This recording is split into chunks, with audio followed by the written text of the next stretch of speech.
Welcome to our next video for Stat 420.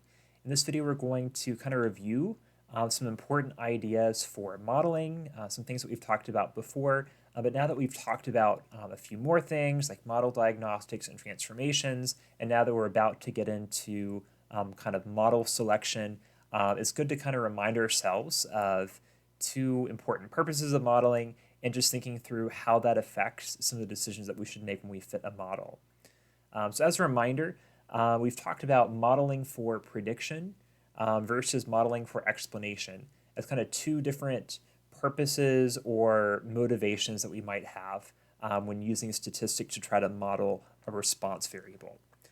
So as a reminder, modeling for prediction, the goal here is to make the most accurate predictions that we can. That given some set of predictors, that I can make a prediction for this response variable with as high an accuracy as I can and get as close as I can consistently. So as an example, maybe if you're a company, you're trying to predict your profit based on different characteristics about the marketplace, different company factors. Under what environment can you expect to make how much profit? Because you want to make that model as accurate as you can so that you don't make mistakes, or certainly that you don't underestimate, or I guess it would be overestimate what your profit is, because that could get you into some trouble there. Another example where we have maybe a binary response variable, which we haven't really talked about yet. We'll talk about that a little bit with logistic regression at the end. But maybe I'm trying to predict COVID cases. And so actually, well, this would be something that could be just a numeric variable because you're just trying to measure how many cases. So that's actually fine. I'm trying to predict COVID case counts based on human behavior and viral attributes. So here at the University of Illinois, we're kind of famous/infamous for our model in fall 2020 to try to predict how many COVID cases that we would have on campus, and that model being quite wrong pretty early on, and that we had a lot more cases than were expected. But those kinds of models are based on human behavior, attributes of the virus, other things that might be related to try to understand and predict how many cases we might reasonably see. We want to predict that as accurately as we can.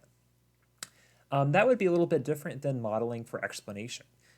So there, the goal is to actually understand direct changes into the response as affected by a predictor or multiple predictors. So as an example, or I guess we have two examples here, estimating how changing the price of a product might affect our profit. So if we're a company, we might be thinking explanation more in terms of, okay, what decisions should we be making to make the most profit? How does this change affect that response? Another example might be estimating how a city mask mandate might affect the COVID case counts. So if we put into place a city mask mandate, is that going to affect COVID case counts? How much should it affect COVID case counts? So that would be an example where, it's not as simple as like, oh, well, either, we have some cities where there's a mask mandate and some cities where there's not. What's the difference in COVID case counts? Well, it's a little bit complicated because there's a lot of other things going on there as well, which I'll talk about in just a second here. But again, just kind of this reminder, these are two different aims that are going to affect how I approach my model. Am I just interested in predicting as close as I can, or am I actually interested in more this relationship between variables and understanding how this might affect this? All right, so a little bit more about modeling for prediction. So again, I've kind of talked about this before, but if you're modeling for prediction, you're probably not as concerned about the complexity of the model. So we've talked a little bit about this before, but if your goal is prediction, then complexity doesn't really concern you that much. So like, for example, taking a log transform of your response variable, adding polynomial terms, adding interaction terms, adding lots of predictors, it doesn't really matter that much if it's helping your bottom line of making a more accurate prediction, of having a high R-squared, having a low residual standard error, right? That would be good. The only time that I'm really concerned about complexity is if I think that I might be overfitting my model. In other words, if I keep adding terms then eventually I might start fitting the noise instead of the actual signal that's there. And this happens a lot when I have a lot of predictors, or a lot of, I guess I should say a lot of parameters, because it could be interaction terms, it could be just polynomial terms. The more parameters I add with respect to the number of observations I have, the more I start to run that risk of modeling the noise more than the signal. But usually that's not a concern. If I have a lot of data, like hundreds of data points, and I don't have more than like 10 or 20 terms, then it's probably not really a concern. But it can be a concern if I'm really hurting that ratio by quite a bit. So again, on that same line here, adding predictors usually can't hurt. It can make the model more cumbersome. So really it becomes a concern if I'm starting to add predictors that are kind of hard to measure or use, because then it's just not a very usable model. It's not a very helpful model if the predictor variables I'm plugging in are things that are kind of hard to measure well. Maybe I have a lot of missing data, or maybe it's just really expensive to get that information for those predictors. So you add predictors that are hopefully relatively accessible and easy to plug in to understand that response variable. Diagnostics can be important here for predicting observations. So for example, when we say that we want normally distributed residuals, well, that's important for prediction, because if I don't have that, if I either have non-constant variance in my residuals or my residuals aren't normally distributed, then making predictions might not be consistently accurate, right? So if you think about kind of like a residual plot that looks like this, where this is residuals equals 0, and here's my kind of horizontal line, and maybe I have some data, or I guess it's not data, sorry, this is residuals, where maybe there's some clustering here, but maybe it's not very normally distributed. Maybe I have a lot of residuals that can be quite far off, even though most of them are clustered really close. Well, when I make predictions, some of these observations are pretty close, but there's a lot of observations that are pretty far, and I'm not very good at estimating how far that should be. If I can't see the residuals are normally distributed, that makes it kind of messy to make predictions, because I'm not going to make them accurately consistently anymore. So this is a case where diagnostics matter for prediction, and this is why we kind of care about that. So again, the caveat here of modeling for prediction, one of them is extrapolation. I add this other term called black swan events. Maybe you've heard of them before. I actually have a book called The Black Swan, which is all about this. And that is situations where the models can be really wrong because unexpected things happen. We like to think that if we have lots of data, that we know what's going on and that we can predict things confidently. But the truth is, life changes, variables change, and we're frequently going to have situations that we don't know what happens because we've never observed this before. So that's kind of the concern of only modeling for purposes of prediction, is that when new things happen, we don't really have any way to know, because if we don't have any theory or understanding of causality, then anything could really happen here. So that's kind of one caveat of modeling solely for prediction, is when that happens. So without robust causal theory, our model is going to be rather blind to the forces at play. And honestly, we always care about explanation. I mean, there's not really any situations where we don't care about why things work the way they do or how things relate. It's just more of convenience. It's a lot harder to do that, and there's a lot of situations where it's difficult to do that well. But again, this is the caveat when we can't do that. So modeling for explanation would be another modeling purpose here. Again, we're trying to understand relationships. We're trying to understand how direct changes to a predictor might affect this response variable of interest. And this often gets kind of lumped under this term causal inference, which you'll probably learn about if you take more stat classes. But it's this idea, it's this kind of way of approaching causal questions when we only have observational data, and how we can still try to make causal claims and think about that even without an experimental setting, without a clear intervention where we can see that cause and effect clearly.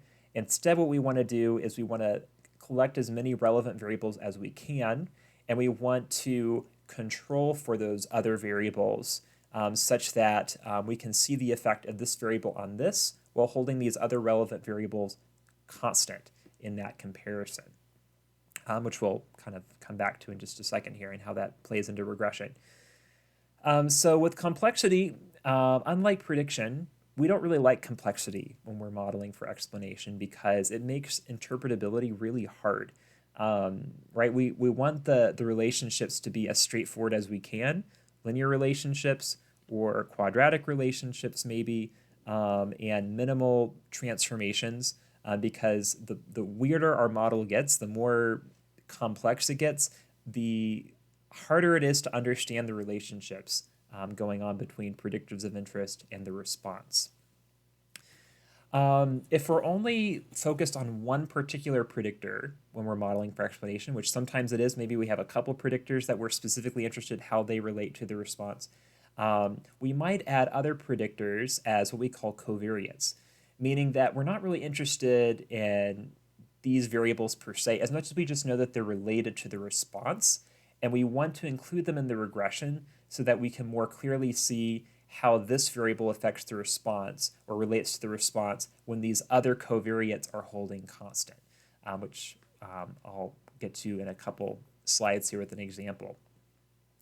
Diagnostics are important for inference, but if we're not really concerned about prediction, we don't care as much about normal residuals and constant variance because, we don't necessarily need to be making accurate predictions as much as we just want to understand what this relationship is. So diagnostics, a little bit less important, complexity, a little bit more important to avoid if we can. So the caveat is that a lot of times, especially when we're doing regression, we're working with observational study data, meaning that we don't have clear cause and effect observation in the study that we have. Instead, we have some variables and we want to know how they relate, and we're curious if there might be some causality going on. So for that reason, we can only kind of postulate causal change by controlling for other observed variables that might serve as confounders. But the thing is, we may not have all the relevant variables when we do this. We might be missing some key causal links. So as long as we only have observational study data, we can only postulate and we'll only theorize about the causality without, really having a whole lot of confidence, unless we have a whole lot of variables and we have a whole lot of robust theory to back up what we're doing. So just to kind of reinforce both of these ideas, I am going to run through an example of thinking about modeling for prediction versus modeling for causality, or modeling for explanation, I guess I should say. So for modeling for prediction, we're going to look at some Amazon book data. Somebody collected some data about 300 or so books listed on Amazon, and this data includes the listing price on Amazon for that book, as well as, actually, list price would be the original price of the book. Amazon price would be the price that it shows up on Amazon. If it has a paper cover or a hardcover book, the number of pages, the publishing year, height, width, thickness, weight of the book. And so we're kind of curious at understanding how we can kind of predict the Amazon price. I think I said list price there, so maybe I might have mixed up which one I modeled now that I think about it, but it's okay. We'll just go with it for example. So maybe we're interested in trying to model the Amazon price of the book and how these other variables we can use to predict that price really accurately. Maybe our purpose is that we're a publisher or someone who sells a lot of books on Amazon. We want to get a sense of a quick way to kind of decide what might be an appropriate price for the book based on these other variables. So we can make a model here, and yeah, I guess I did this right. So the Amazon price is the response variable, and we can use the original list price for the book, the cover type, all these other variables as predictors to try to make a most accurate prediction for how other people set their Amazon price for a particular book. So two things that automatically stand out to us in deciding how good this model is. One of them is going to be the residual standard error, because this tells us on average, how far our predictions are going to be off from the actual Amazon price. So the fact that our residual standard error is about 3.264 means that if we were to make a prediction, we expect our prediction to probably be off by about that much, maybe more, maybe less, but this is an average amount to be off in our prediction. We also have R squared over here, and that gives us a sense of how much variability in Amazon price we seem to be explaining by using this information, that there is a range of possible Amazon prices that exist, and our ability to predict a book's Amazon price using this information cuts this variability down by 92%, that we're making a much more accurate prediction for a selling price than we would if we didn't have any of these predictors to use. When we look at this model, what I did is I just fit all these as linear terms. There's no transformations, anything like that.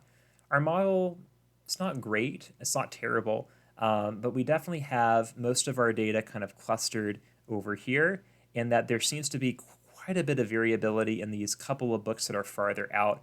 So we probably don't have constant variance. We don't really have normally distributed residuals because it's kind of clustered, and then free for all over here. So if we wanted to kind of continue with this model and get better diagnostics, we would like to maybe have those normally distributed residuals for purposes of prediction. Then we could try some transformations, maybe transform the response variable, maybe try a Box-Cox transformation to see what would be appropriate. We could look more carefully at each of the predictor relationships to see if we want to transform any of the predictors. Maybe we want to just check, do we really need all these predictors? If we have some redundant predictors, maybe, I'm just kind of looking over here and thinking about the height, width, thick, weight, and number of pages. I feel like a lot of those are probably a bit redundant, that maybe we don't need all of them anyway. It doesn't matter a whole lot if we cut them out, but why not if we don't need them?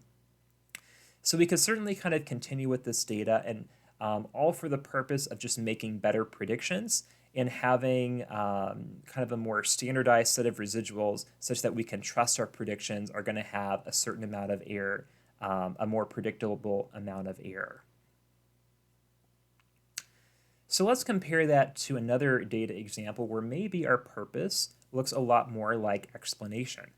So we're going to look at the Palmer penguins data, and let's say that we're a researcher, maybe a scientist or a geneticist or something, a biologist, and we're interested in the relationship between the bill length of a penguin as a predictor maybe of bill depth. And we want to know how those two variables relate and how a change in one might kind of imply a change in the other. We want to know how closely those variables relate.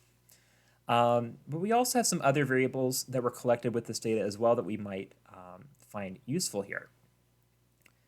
And the thing is, if I were to only use bill length as a predictor of bill depth and ignore all the other variables, something kind of strange happens here.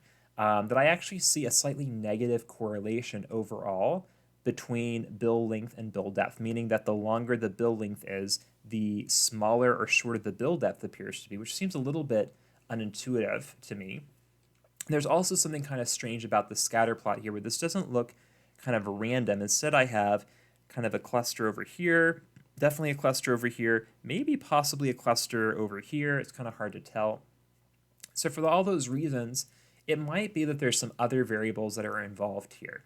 And it turns out that it's actually the species variable, that there's 3 different species of penguins in this data. And when I add that information into the model, now I can actually see a clear positive correlation between bill length and bill depth that was otherwise kind of hidden when I didn't account for species. And that's just because this particular species has a much lower bill depth, but a much higher bill length overall, and then the opposite for this species over here. So if I know which species a particular penguin is, I do tend to see a relationship between these two variables on average. And so what I'm really doing here is I'm treating species as a covariate, meaning that I don't really care that much about the effect of species on these variables as much as I just want to control for it. I want to be able to look at the relationship between bill length and bill depth when I'm looking at the same species.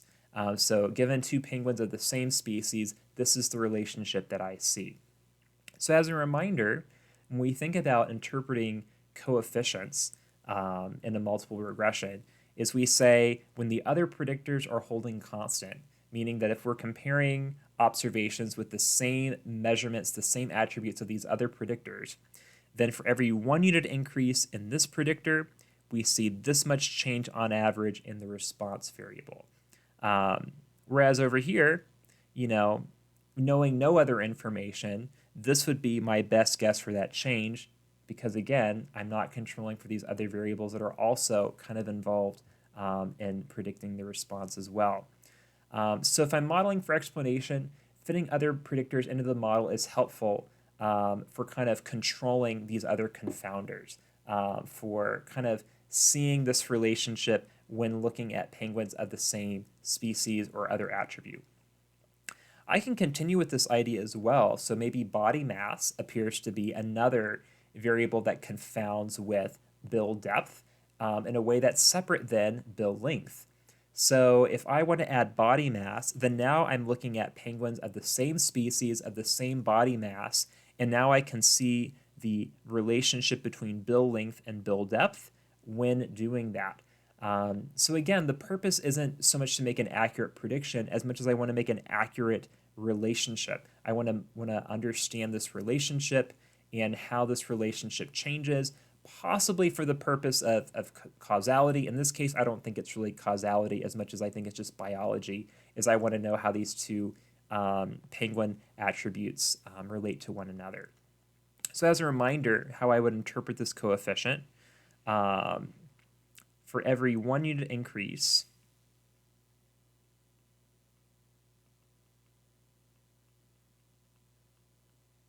in bill length, and I guess I can be more specific since this is measured in millimeters apparently. So for every I'll just be more specific here. For every 1 millimeter increase in bill length, I expect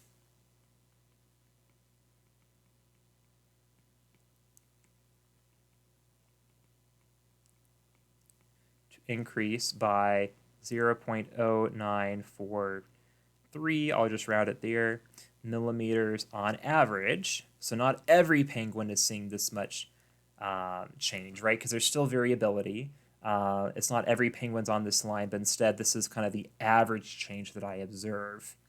And an important part here, while these other predictors are holding constant, meaning that for predictors of the same species and same body mass. So I could either say with species and body mass holding constant, or if I want to word this a little bit differently, which I will just for fun here, for penguins